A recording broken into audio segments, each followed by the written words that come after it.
ये कार्यक्रम सत्य घटनाओं से प्रेरित है। जिनके साथ ये घटनाएं घटी उसकी वास्तविकता उन्हीं तक सीमित है। भूत प्रेतों और असामान्य विषयों के होने पर चैनल कोई दावा नहीं करता और न ही प्रोत्साहन करता है। राइटर्स अपनी कलम से न जाने कितने किरदारों को जन्म देते हैं और ये उनको बहुत सुकून देता है। जाहिर है कि ये किरदार सच के आसपास तो होते हैं पर सच्चे नहीं। पर अगर वास्तव में कभी उनसे अचानक किसी सच्ची कहानी का सच्चा किरदार टकरा जाए तो, और खास तौर पर जब वो किरदार खौफ के गुमनाम अंधेरों से निकल कर आया हो, तब तो उनकी रातों की नींद उड़ जाएगी। मैं डॉक्टर नागर, पेशे से मनोवैज्ञानिक और पैशन से ह्यूमन माइंड का फैन, हर रात आपके पास लेकर आता हूँ मुझसे मिले कुछ लोगों की आप बीती कुछ घटनाएं जिन्हें सुनकर आप सोचने पर मजबूर हो जाते हैं।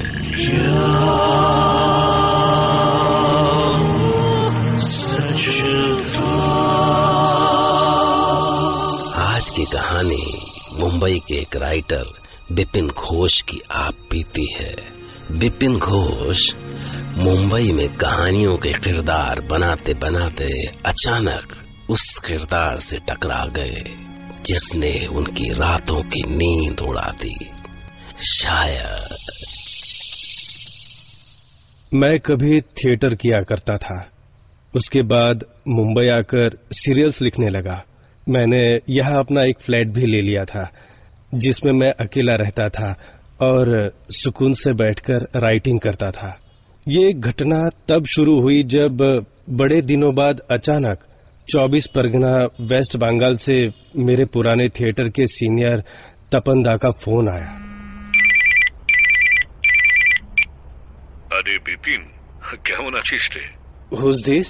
अरे भूल गया, मैं तपन चैटर्जी। ओह तपन दा, ভালো দাদা, আমি ভালো আছি। তুমি বলো, व्हाट अ प्लेजेंट सरप्राइज। अरे एक लड़की है रे इधर, पियाली हालदार, अपना थिएटर ग्रुप का आर्टिस्ट है, अच्छा एक्ट्रेस है। 38-40 का एज होगा उसका, 38-40 का। वो उधर सीरियल वीरियल में कुछ लक ट्राई करना चाहता है, तो अगर तुम उसको 5-7 दिन के लिए अपने पास रख सकता है तो माने तब तक वो पीजी का अरेंजमेंट कर लेगा, लेकिन वो फर्स्ट 5-7 डेज तुमको कोई प्रॉब्लम तो नहीं होगा ना? नो तपन दा, कैसा प्रॉब्लम, आप उसको भेज दो। मैंने सोचा तपन दा क्वीन को घेरे मेरे पहरेदार खड़े, मेरे बुलेट शॉट के आगे तुम्हारे पहरेदार अब बेकार पड़े हैं। हेलो फ्लीकी क्वीन, तुम मैं ही हूँ। तपन दा की स्टूडेंट है तो कुछ तो जानती होगी एक्टिंग, और फिर इस एज ग्रुप में कैरेक्टर रोल्स यानी भाभी, माँ, मौसी, बुआ, इन सब का काम तो मिल ही जाता है। खैर कुछ दिन बाद वो मेरे पास पहुंच गए। देखने में तो ठीक ठाक थी, पर हाँ, आवाज काफी अजीब सी थी उसकी।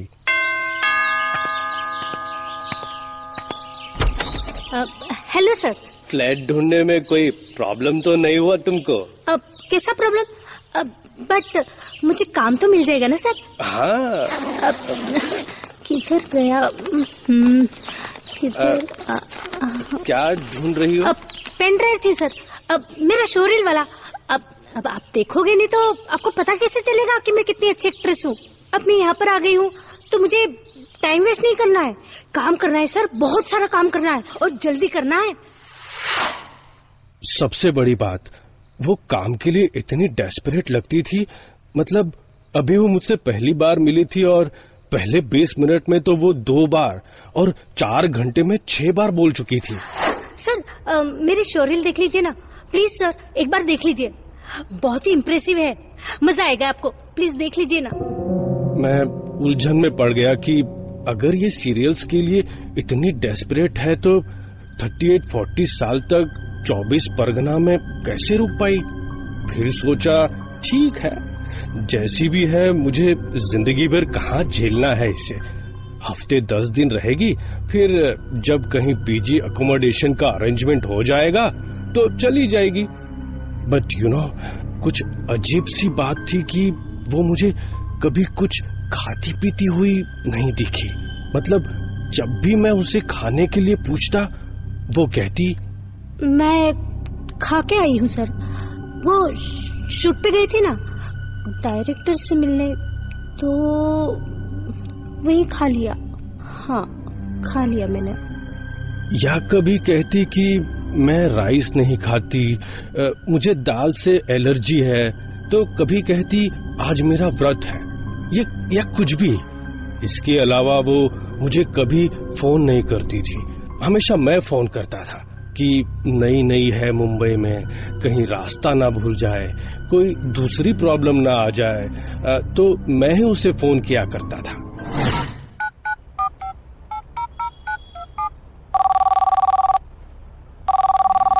प्याली। Hello sir. कहाँ हो?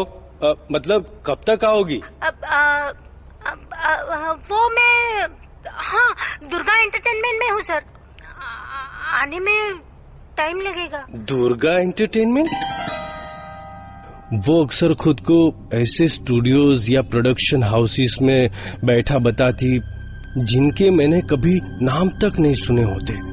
I mean, वो मुंबई के बारे में कुछ भी नहीं जानती थी और ऐसी ऐसी जगह पहुंच जाती थी जिनका मुझे भी कोई आइडिया नहीं था। एक दिन तो मेरे साथ बड़ा अजीब सा हुआ। मैं अपने घर के पास ही अपने फ्रेंड मलॉय के साथ था और सोचा कि डिनर करके रात यहीं रुक जाऊंगा। फिर फ्रेंड ने प्याली का ध्यान दिलाया। वो क्या नाम है उसका? उस लड़की के पास चाबी तो है ना तुम्हारे फ्लैट की, नहीं तो वो आएगी कैसे? तो मैं उसको फोन किया। प्याली। हाँ, hello sir. Where are you? On the way sir. हाँ, सांता क्रूज। ओके, तो आते टाइम मुझे घर के पास वाले सिग्नल पे मिलो। I will stay at my friends place tonight. तो मैं तुम्हें फ्लैट की कीज दे दूंगा, ठीक है? तो पर मैं जाने कितनी देर तक उसे सिग्नल पे ढूंढता रहा और वो दिखी ही नहीं। मैंने फोन किया। अंधेरी में? अंधेरी में कहाँ हो तुम? पास में ही हूँ सर। ये, हाँ, सुभाष रोड। सुभाष रोड? हाँ, लेक व्यू। हाँ, लेक व्यू अपार्टमेंट के पास। Lake view apartment? ये कहाँ है? वो ऐसे लैंडमार्क्स का नाम ले रही थी कि मुझे लगा ये मुंबई में है या 24 परगना से बात कर रही थी। कुछ ही देर में उसकी बातों से मैं पागल हो गया। तुम अपनी लोकेशन ठीक से क्यों नहीं बताती? हो कहाँ तुम? पर जब मैं फोन पर ही बुरी तरह से चिल्लाने ही वाला था कि तभी वो मुझे सामने रोड की दूसरी ओर खड़ी दिखाई दी। मैंने ट्रैफिक के शोर के बीच उसे रोड पार करके इस साइड में आने के लिए इशारा किया, पर वो तो मेरा इशारा पाते ही रोड क्रॉस करने लगी, बिना ये देखे कि ट्रैफिक पूरी रफ्तार से भाग रहा है। मैं उसे रोकने के लिए चीखा, रुको! नहीं, रुको!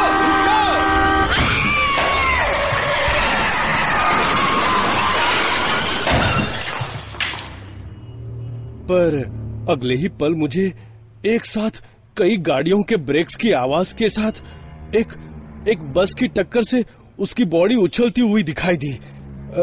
पल भर में सारा ट्रैफिक थम गया था, पर मेरी जान में जान तब आई जब मेरे कान में लगे फोन में मुझे उसकी हंसी की आवाज सुनाई दी।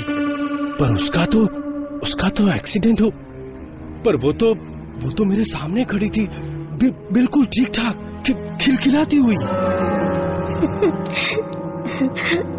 क्या हुआ सर? आप मुझे इस तरह से क्यों देख रहे हैं? भगवान जाने उसका वो एक्सीडेंट मेरी इमेजिनेशन थी या जो भी हो, पर मैं उस दिन के बाद बहुत डर गया।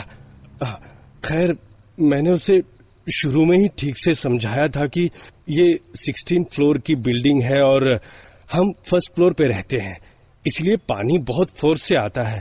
तो प्लीज लॉफ्ट टैंक फुल होते ही तुरंत सप्लाई बंद कर देना, नहीं तो ओवरफ्लो से सारे घर में पानी भर जाएगा। पर एक दिन जब मैं किसी मीटिंग से लौटकर फ्लैट पर पहुंचा और डोर को पुश करके खोलने के बाद जैसे ही मैंने पैर अंदर बढ़ाया कि पानी की छप की आवाज आई। माय गॉड, सारे फ्लैट में पानी भर गया था। गुस्से से भर के मैं चिल्लाया, प्याली कहाँ हो तुम? What the hell is this? प्याली,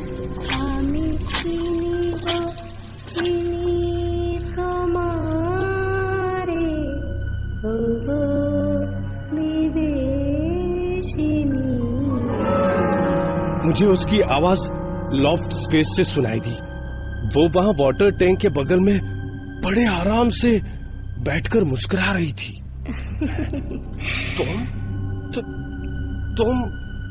तुम यहाँ ऊपर क्या कर रही हो? मुझे जवाब मिला, नीचे पानी भरा हुआ था तो मैं ऊपर आ गई। पर कैसे? तुम वहां इतनी ऊपर चढ़ गई कैसे? इसका जवाब उसने मुझे नीचे छपाक से कूदते हुए दिया।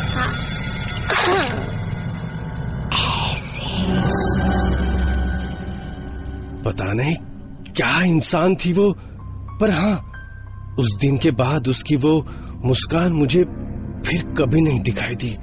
शायद इतने दिन भटकने के बाद भी उसे कहीं कोई काम नहीं मिला था, इसलिए अब वो हमेशा चुपचाप रहती, कुछ गुस्से में, अपने आप में खोई सी। अक्सर बेड पर उकड़ू बैठकर अपने घुटनों पर चीन टिकाए जोर जोर से हिलती और बड़ी अजीब सी आवाज निकालती। कहते हैं मुझे एक्टिंग नहीं आती, मुझे काम कैसे मिलेगा? कैसे काम नहीं मिलेगा? देखती हूँ मैं। धीरे धीरे उसका गुस्सा इतना बढ़ता गया कि अक्सर मुझे देख के भी अजीब सी आवाज में गुर्राने लगती।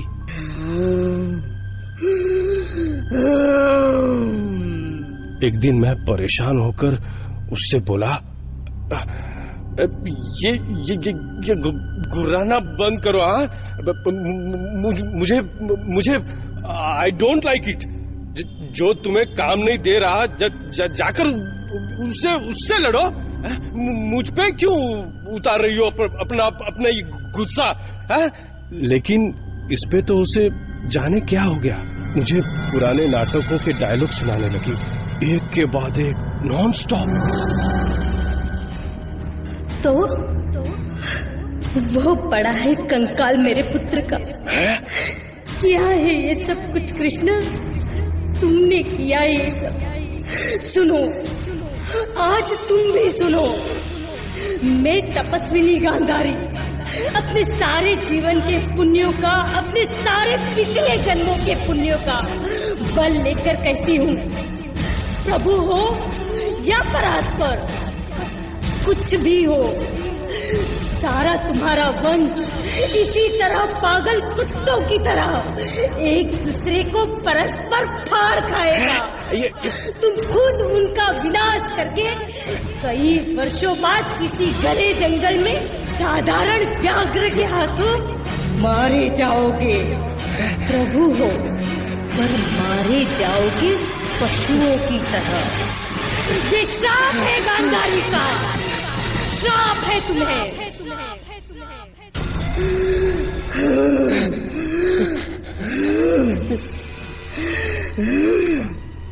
बताओ, क्या मुझे एक्टिंग नहीं आती?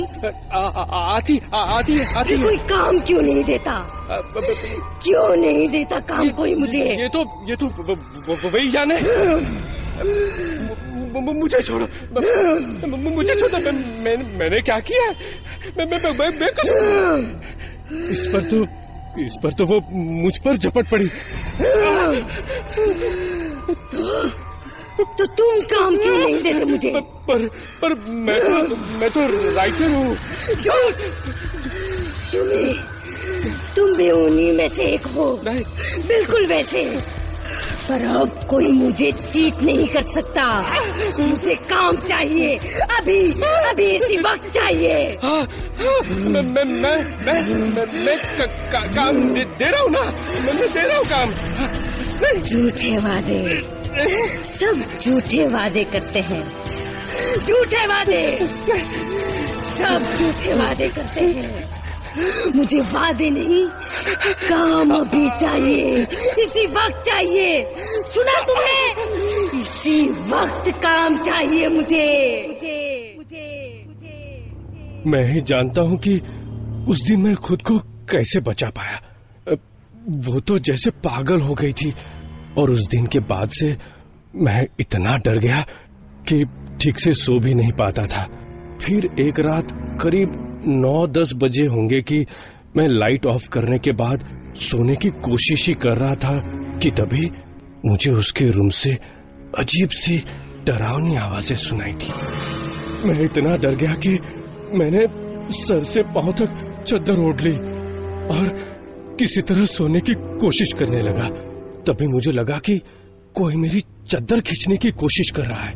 मैंने डर से आंखें कस के खींच ली, पर अचानक किसी ने खींच के मेरे चेहरे से चादर हटा दी। लेकिन जब अगले कुछ पल कुछ नहीं हुआ तो धीरे से मैंने आंखें खोलने की कोशिश की, पर जैसे ही मैंने आंखें खोली अचानक उसका चेहरा मेरे सामने था, और अचानक दोनों पंजे मेरे गले पर कस गए।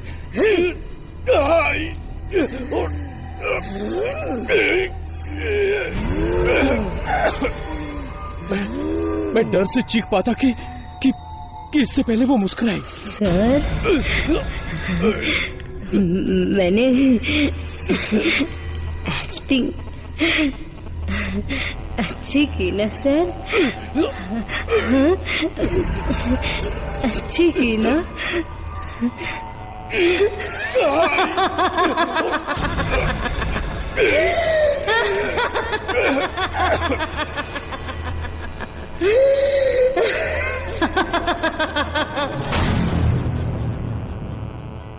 मुझे लगा कि अगर मैंने इससे आज और अभी छुटकारा नहीं पाया तो मैं पागल हो जाऊंगा, और मैंने तपन दा को फोन लगाया। वो अपने प्ले की लेट नाइट रिहर्सल से बोल रहे थे। हेलो? हाँ बिपिन बोल रहे। ये आपने किस जी के जंजाल को भेज दिया था मेरे पास? हाँ, किसको भेजा है? मैं बिपिन क्या बात कर रहा है बिपिन तू? प्याली को। और किसको? उसको नहीं भेजा आपने? इस पर तपंदा बड़े आश्चर्य से बोले। क्या बोलता है रे तू? अरे बाबा, मैं कैसे भेजेगा उसको? बिपिन शांति से मेरा बात सुन।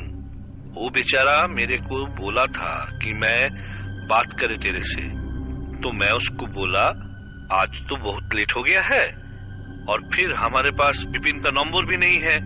कल जब तू रिहर्सल में आएगी तब तक मैं उसका नंबर अरेंज करके उससे फोन पे बात करेगा, और मैं बिपिन से तेरा भी बात करा देगा। But Bipin next day afternoon में जब वो रिहर्सल के लिए आ रहा था तो एक बहुत अनफॉर्चुनेट एक्सीडेंट हुआ। एक बस ने उसको टक्कर मार के उड़ा दिया। ऑन द स्पॉट डेथ हो गया था पियाली का। क्या? बिपिन, मुझको लगता है तू किसी तरह का दुष्स्वप्न देख रहा है। I think you must go to a psychiatrist. सुन रहे बाबा, ख्याल रख लीजिए।